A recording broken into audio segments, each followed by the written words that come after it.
Until the rise of the global financial crisis, the 4 years previous to it saw the initial anxieties that organizations were looking for risk. They were looking for the reason the bubble would burst. They were looking for it in capital. They were looking for it in the resourcing their organizations. And a number of areas came through in the popular writings and literature and the academic studies, which were seen to be the next major risk to organizations. And one of the most popular of those was the rise of what we came to call Generation Y.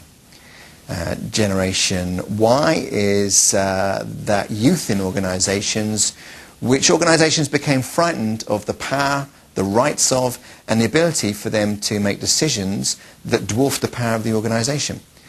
Leaders in companies were frightened that the new Generation Y would walk soon after it was appointed if it wasn't made CEO next Friday. And we started to pander to those needs.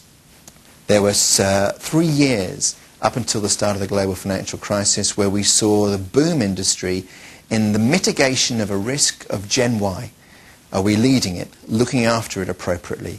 Companies radically changed their brands, their value propositions. They entered shops on virtual worlds like Second Life to attract Gen Y and keep it.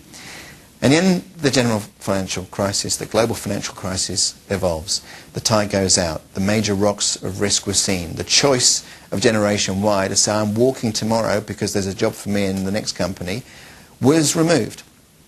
And we suddenly saw Gen Y as just the next young workforce asking for rights that every workforce has done for the last 2 centuries. And we can be tempted to recall the fact that if you read the journals of the Wall Street banks, how angry they were with the youth that were playing with the ticker tape machines, pretending to have a language that senior management didn't understand.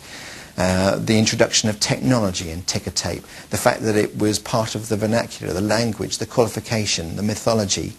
Well, we do that with SMS today, and we'll do it with a different vehicle tomorrow. I think what we've learned with Generation Y is difference is always going to be a competency that leadership has to understand and manage.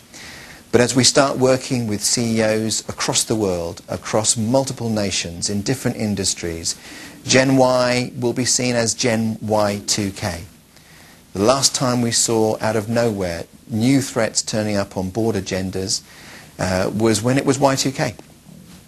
The sky was falling. The emperor had no clothes on. And we were convinced to invest millions of dollars in resolving a risk that, well, it wasn't there in the end.